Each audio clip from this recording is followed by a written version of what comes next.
Сәлем достар, каналыма қош келдіңіздер. Сіздермен бірге Қарлығаш. Бүгін сіздермен қымыранның емдік қасиеті туралы айтатын боламын. Видеоны соңына дейін қараңыздар. Түйе сүті емдік қасиеті жағынан аса жоғары бағаланады. Себебі түйе сүті құрамында май, ақуыз, минералдық заттар өте көп.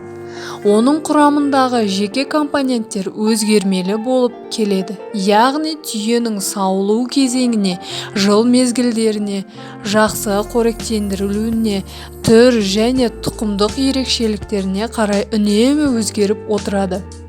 Мамандар шұбатты ақуыздың бірнеше түрі және құрамында азоты бар қосылыстар мен амин қышқылдар кездеседі дейді. Түйе сүтінің емдік қасиеті мол болғандықтан халық емшілері жануар сүтіне шомылдырып, қан тамыр, жел, құз ауруларын емдеген, ағзаны жасарту мақсатында ішкен. Қымыранның құрамында кальций, мыс, темір, магнезий, мырыш секілді микроэлементтер және фосфор мен күкірт бар. Құрамы осындай макро және микроэлементтерге бай шұбатты қазақтың халық емінде өкпе, асқазан аурулары, қарқұлақ, мешел ауруларымен қоса созылмалы түрлі дерттерден әлсіреген ағзаны қайта қалпына келтіру үшін қолданған және ағза уланғанда да емге пайдаланған. Даңқты бабамыз Абу Али ибн Сина адам ағзасына пайдалы шөптердің дені құмда өседі деген.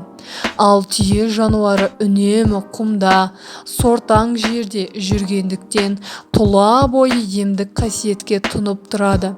Сәйкесінше шұбатта ми мен жүйке жүйесіне пайдалы қант лактозасы, диабет, ісік аллергиясы, бауыр қабынуы мен псориазға қарсы дененің иммунитетін арттыратын антителолар бар.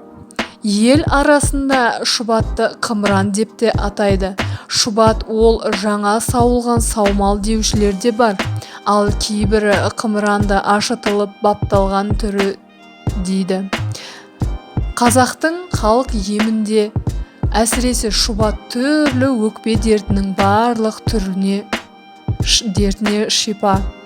Сіз шұбаттың мұндай атауларын естіп көрмесеңіз, лайк басып, менің каналыма қолдау білдіріп, жазылып қойды ұмытпаңыздар.